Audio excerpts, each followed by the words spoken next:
মুহাম্মাদুর রাসূলুল্লাহ সাল্লাল্লাহু আলাইহি ওয়াসাল্লাম।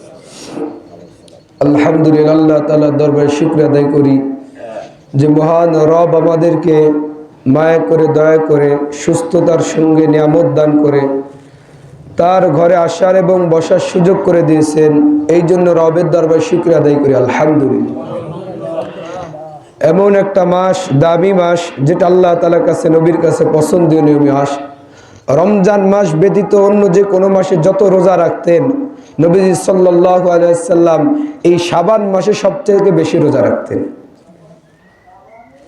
এবং এই শাবান এত বড়, যখন আল্লাহ নবী দোয়াই শিখিয়ে দিয়েছেন, যখন রজব মাস শুরু হয়ে যায় তখন থেকেই তোমরা দোয়া শুরু করতে থাকো, আল্লাহুম্মা বারিক লানা ফি রজব ওয়া শাবান ওয়া বাল্লিগনা রমাদান। আল্লাহর শাবান মাস চলে আসছে, আর বেশি দিন রমজানের বাকি নাই। আল্লাহ গো, তুমি আমাদের হায়াতকে শাবান রমজান পর্যন্ত বাড়ায় দাও। নবীজি দোয়া শেখে দিয়েছেন। কারণ কি, রমজানের এত বড় ফজিলতময় আমলময় একটা মাস, এই মাস যে পাবে গুনাহ মাফের মাস, সে তো অনেক ভাগ্যবান একটা লোক। এই জন্য আল্লাহ রসুল দোয়া শিখিয়ে দিয়েছেন। এখন যদি কেউ দোয়া করতেছে তবুও মারা গেছে, আল্লাহ নবী বলে যে তার মধ্যে আশা আকাঙ্ক্ষা ছিল, এই আকাঙ্ক্ষা আশা থাকার কারণে ওই রমজান মাসের আগে মারা যাওয়ার কারণে রমজান মাসের পরিপূর্ণ নেক আমল আল্লাহ তাআলা তার বান্দার আমল নামায় লিখে দেন। এই জন্য আজকে হলো শুক্রবার, এর মধ্যে রমজানের আগে একটা বড় রাত আছে, যেই রাতটা অনেক দামি, হাদিসের মধ্যে আছে। কমসে কম 15টা হাদিস এই পক্ষে পাওয়া যায়। সেই রাতের নাম আমরা যেটাকে বলি শবে বরাত। শব অর্থ রাত, বরাত অর্থ মুক্তি, অর্থাৎ মুক্তির রাত, ক্ষমার রাত, মাপ চাওয়ার মাপ, গুনাহ মাফের মাপ রাত। এই শবে বরাত সম্পর্কে আল্লাহ তাআলা অনেক হাদিসগণের মধ্যে আসছে। আল্লাহ রাসূল সাল্লাল্লাহু আলাইহি সাল্লাম এই দিনে রোজা রাখছেন। এই নামটা এখন অনেকে বলতে পারে যে শবে বরাত পালন করব কি কারণে, কোরআনে তো নাই, কোরআনে না থাকলে আমরা মানব কি কারণে। এখন কোরআনে তো নামাজ শব্দ তো কোনো জায়গায় নাই, কোরআনে নামাজ শব্দ কোনো জায়গায় নাই, সব জায়গায় আছে আসসালাত, নামাজ কায়েম করো। কোরআনে তো রোজার কথা কোথাও নাই, কোরআনে তো আছে সিয়ামের কথা, কিন্তু যার অর্থ আসে রোজা। এখন যদি কেউ বলে যে শাবান মাস, অর্থাৎ লাইলাতুন নিসফি মিন শাবান, অর্থাৎ 14 তারিখ দিবাগত রাত, যে রাতটা আসতেছে শবে বরাত, যে রাতকে বলা হয়, এই রাতের আমল করব, কোরআনে তো নাই। কিন্তু আল্লাহ তাআলা দলিল পাওয়া যায় সূরা দুখানের মধ্যে। আল্লাহ তাআলা বলে, হামিম ওয়াল কিতাবিল মুবিন ইন্না আনজালনাহু ফি লাইলাতিন মুবারাকাতিন ইন্না কুন্না মুনজিরিন ফিহা ইউফরাকু কুল্লু আমরিন হাকিম। এই আয়াতের তরজমা বোঝার আগে জানা যায় যে সূরা কদর নামে একটা, ইন্না আনজালনাহু ফি লাইলাতিল কদর নামে একটা সূরা আল্লাহ কোরআনে নাজিল করেছে। অর্থাৎ অনেকে বলে যে এই রাত ভাগ্য রজনী রাত, মুক্তির রাত, মানুষের মুক্তি দান করে আল্লাহ, এবং মানুষের গুনাহ মাফ করে। একটা বাচ্চা কবে জন্ম নেবে এবং একটা মানুষ কিভাবে কবে মারা যাবে, এই সব হিসাব এই রাতে লেখা হয়। কিন্তু আল্লাহ তাআলা তো অন্য একটা সূরা নাজিল করে জানায়া দিয়েছেন যে ইন্না আনজালনাহু ফি লাইলাতিল কদর, আমি আল্লাহ তাআলা কোরআনকে নাজিল করেছি শবে কদরের রাতে, অর্থাৎ শবে বরাত না, শবে কদরের রাতে, অর্থাৎ রমজান মাসের যে শেষ দশকের বেজর রাত বলতে যে রাতগুলোতে আছে, এই রাতের মধ্যে শবে কদর হয়। আর এই রাতে আল্লাহ কোরআন নাজিল করছে।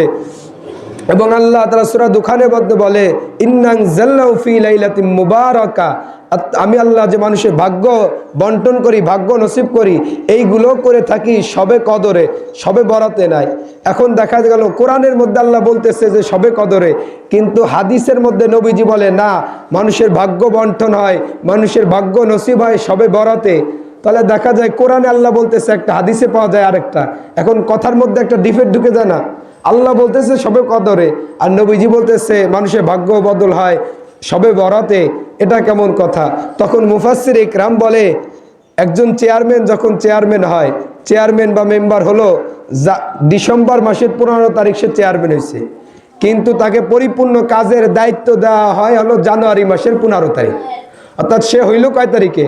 চেয়ারম্যান হয়েছে, নির্বাচিত হয়েছে ডিসেম্বরের 15 তারিখ, কিন্তু কার্যকরা পরিপূর্ণ দায়িত্ব তাকে দেওয়া হয়েছে জানুয়ারির 15 তারিখ, মাঝখানে 1 মাস গ্যাপ। আল্লাহ তাআলা বলে, আমি মানুষের মৌত, হায়াত, রিজিক, ভাগ্য, বিপদ আপদ যা কিছু আসবে দুনিয়াতে, কে দুনিয়াতে কখন আসবে, কে মারা যাবে, এই সব কিছু আমি আল্লাহ তাআলা মানুষকে সৃষ্টি করারও হাজারো বছর আগে আমি আল্লাহ লোহে মাহফুজ আমি আল্লাহ জমা করে রাখছি। এখন লোহে মাহফুজে জমা করে রাখছে, কিন্তু আমাদের যে হাদিসের মধ্যে আসছে যে শবে বরাতে মানুষের ভাগ্য মুক্তি হয়, মুক্তির রাত, তাহলে এটা কেমন কথা?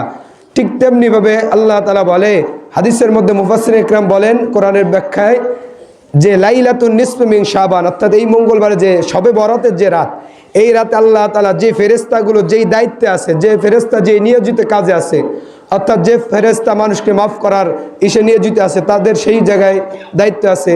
যারা মানুষের আজরাইলের দলে যারা আছে, যারা জান কবজ করে, রূহ কবজ করে, তাদের যে দায়িত্ব আছে, তাদের এই দায়িত্ব এই শবে বরাতের রাতে মায়ের গর্ভে যে সন্তান ভূমিষ্ঠ হবে, এই জায়গায় যে ফেরেশতা আছে, কার কতটুকু ফসল হবে, এই দায়িত্বে যে ফেরেশতাগুলো আছে, কে কোথায় মারা যাবে, কে কি খাবে আগামী 1 বছরে, এই দায়িত্বগুলো যে আছে, এই দায়িত্বগুলো আল্লাহ লোহে মাহফুজ থেকে শবে বরাতের রাতে আল্লাহ তাআলা যেই দায়িত্ব যে ফেরেশতা আছে তার হাতে বন্টন করে দেন, এবং এটা বন্টন করে দেয়, কিন্তু শবে বরাতে দেন, অর্থাৎ শবে বরাতের যার যার দায়িত্ব তার কাছে বোঝায় দেন, এবং পরিপূর্ণ দায়িত্ব কর্ম তার হাতে দিয়ে দেয় মানুষকে।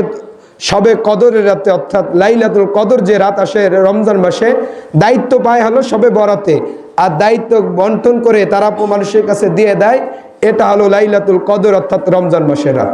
এই জন্য আল্লাহ নবী সাল্লাল্লাহু আলাইহি ওয়াসাল্লাম বলেন, ইযা কানাত লাইলাতুন নিসফি মিন শাবান ফাকুমু লাইলাহা ওয়া সুমু ইয়াওমাহা, শবে বরাত নামে যে রাতটা আছে, মুক্তির রাত, এই রাতে মানুষকে মুক্তি করে দেওয়া হয়। বলে কেমন মুক্তি করে দেওয়া হবে? হাদিসের মধ্যে আল্লাহ নবী সাল্লাল্লাহু আলাইহি ওয়াসাল্লাম বলেন, বনি কলব নামে একটা জাতি ছিল, একটা দল ছিল, গোত্র ছিল, তারা অনেক ছাগল, বকরি, আরবের ভাষায় বলে, তারা এই বকরি পালন করত। এই বকরি, আল্লাহ রসুল বলে, তারাই মানুষ অনেক ছিল এবং তাদের অনেক বকরি ছিল।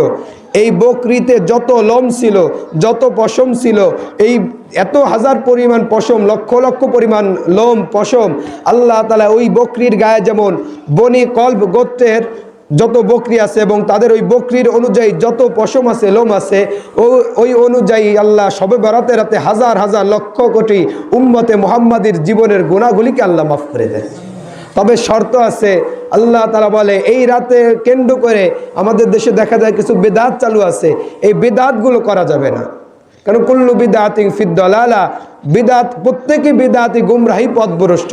কি বিদআত? শবে বরাত উপলক্ষে আল্লাহ রসুল জীবনও হালুয়া রুটি বানান নাই। আম্মা জান আয়েশা সিদ্দিকা জীবন হালুয়া রুটি, মসজিদের চারিপাশে আগরবাতি, বিভিন্ন রকম ঝাড়বাতি, এগুলো আল্লাহ নবীর জামানায় কখনো ছিল না। এই যে বাড়তি কার্যক্রমগুলো, যে শবে বরাত উপলক্ষ করে বাজি ফোটানো, বিভিন্ন কার্যকলাপ, রুটি বানানো, মাংস রান্না করা, শবে বরাতকে উপলক্ষ করে এমন কোনো উপলক্ষ আল্লাহ রসুলের জামানায়, সাহাবা একরামের জামানায়, আইম্মায়ে মুজতাহিদগণের জামানায় এইটা কোনো কাজ ছিল না। অর্থাৎ কি কাজ আমরা করতে পারি? আল্লাহ নবী সাল্লাল্লাহু আলাইহি ওয়াসাল্লাম বলেন, 6 শ্রেণীর মানুষ ছাড়া আল্লাহ তাআলা সকলকে এই রাতের মধ্যে আল্লাহ ক্ষমা বলে ঘোষণা করে দেন। সেই 6 শ্রেণীর মানুষ হলো তারা, 1 নম্বরে যারা শিরিক করে, আল্লাহ বলে যারা শিরিক করে আমার সঙ্গে, ইন্না শিরকা লা যুলমুন আযীম, তাদেরকে আমি আল্লাহ তাআলা শবে বরাত কেন শবে কদরের রাতেও জীবনও ক্ষমা করব না, পরিপূর্ণ তওবা করা ছাড়া। এবং 2 নম্বরে হলো তারা যারা পিতামাতার অবাধ্যকারী সন্তান, যারা পিতামাতা থাকা অবস্থায় পিতামাতাকে শ্রদ্ধা করে না, আল্লাহর ইবাদত করবে এবং পিতামাতার খেদমত করবে, পিতামাতাকে পাওয়া সত্ত্বেও যারা পিতামাতার সঙ্গে অসৎ ব্যবহার করে, পিতামাতাকে কষ্ট দেয়, আল্লাহ নবী সাল্লাল্লাহু আলাইহি ওয়াসাল্লাম বলেন তাদেরকে আল্লাহ শবে বরাতের রাতে মুক্তি দেবে না। 3 নম্বর হলো আরেকটা, যাদেরকে আল্লাহ তাআলা এই রাতে মুক্তি দেবে না, এই অভ্যাসটা আমাদের জামানায় প্রায় প্রত্যেক মুসলমানের উপর, অর্থাৎ 99% মুসলমানের উপরে এই অভ্যাসটা রয়ে গেছে। যেই কারণে এই কাজটা করলে যে এত বড় গুনাহ, হারাম কাজ ইসলামী শরীয়তে, এটা আমরা জানি না। এই কাজ না করার কারণে আমরা আল্লাহ তাআলার কাছে সবেরাতেও মুক্তি পাবো না। সেই কাজটা হলো কাপড়কে, পায়জামাকে, লুঙ্গিকে, জিলবাবকে টাকনুর নিচে যদি পুরুষ মানুষ পরে, ওই অংশটা হারাম কবিরা গুনাহ হইতেছে। আর যেই পুরুষগুলো নিজের কাপড়কে, প্যান্টকে, জিন্সের প্যান্টকে টাকনুর নিচে নামায়া পরে, নাবির নিচে পরে, আল্লাহ বলে এই কবিরা গুনার করার কারণে এদেরকে আমি শবে বেড়াতেও মাফ করব না। হ্যাঁ, তবে মুক্তি দেবে।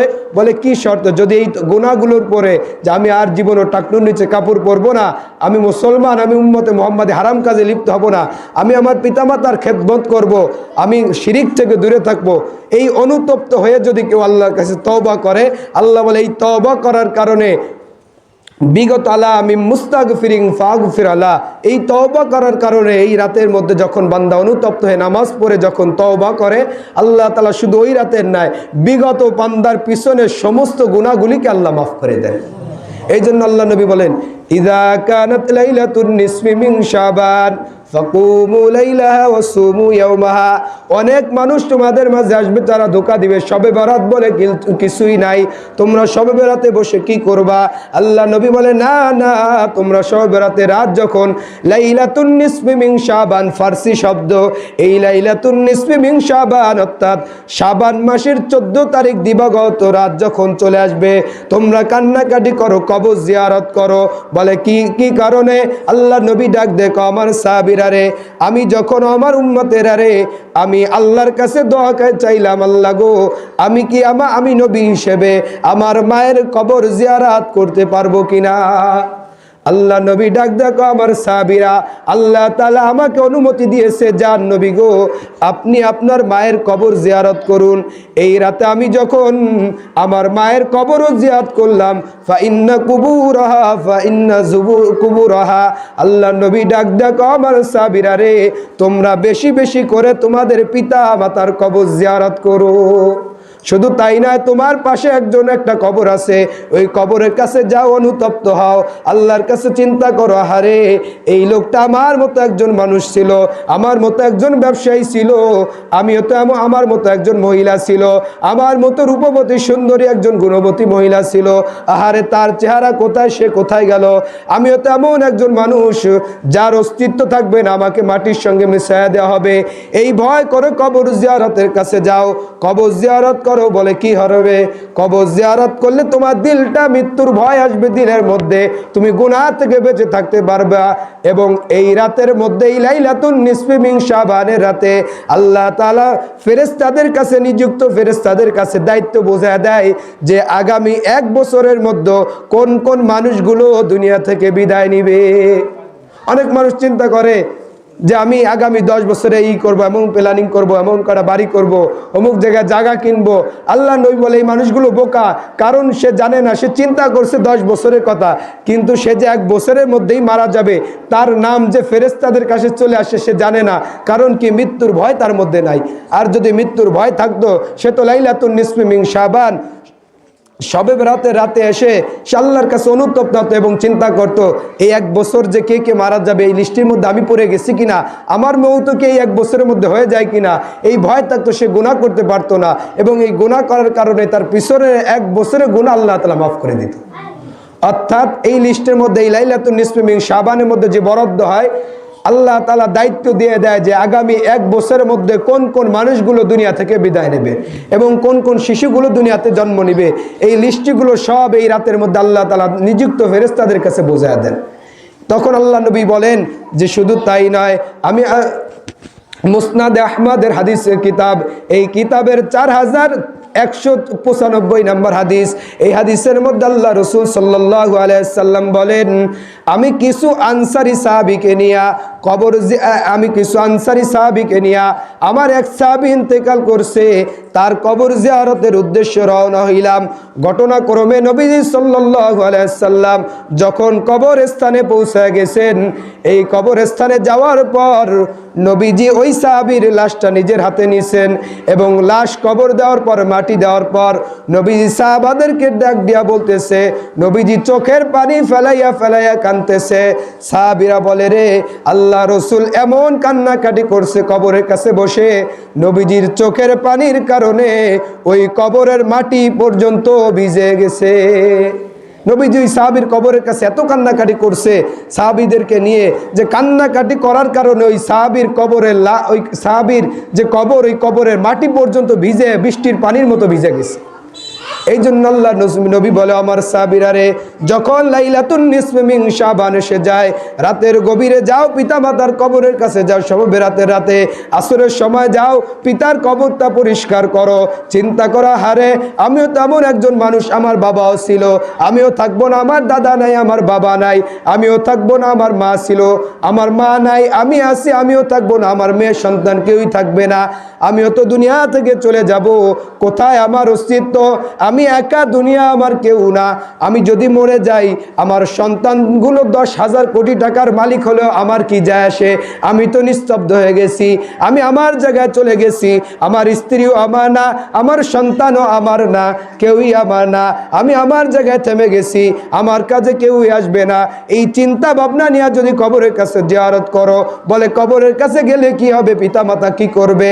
আল্লাহ নবী ডাক ডাক সাহাবীরা রে, কোন সন্তান যখন পিতা মাতার কবরের কাছে যায়, পিতা মাতা কবর থেকে সালাম দেয়, ও গো দেখছো নি গো, আমার সন্তান বুড়া হয়ে গেছে, দাড়ি পেকে গেছে, আমি মা বাবাকে বলে নাই, আমার কথা বলে নাই, আমার কবরের কাছে আসছে। আল্লাহ নবী ডাক ডাক হয়, কবর থেকে পিতা মাতা ওই সন্তানের জন্য রহমতের দোয়া করে।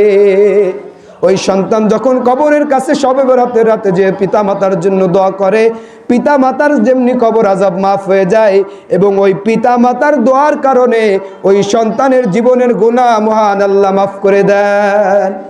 এই জন্য কবর জিয়ারত করা, এই রাতে কবর জিয়ারত করা এবং পিতা মাতার খেদমত করা। যাদের পিতা মাতা নাই, আল্লাহ নবী বলে পিতা মাতার হক আদায় করতে পারো নাই, তাদের জন্য বেশি ইসালে সওয়াব করো, তাদের জন্য দোয়া করো, তাদের জন্য কোরআন তেলাওয়াত করো, উলামা ইকরামের কাছে দোয়া চাও, হক্কানি উলামা ইকরামের কাছে যাও, পিতা মাতার জন্য দোয়া করো যাতে পিতা মাতাকে আল্লাহ মাফ করে দেন।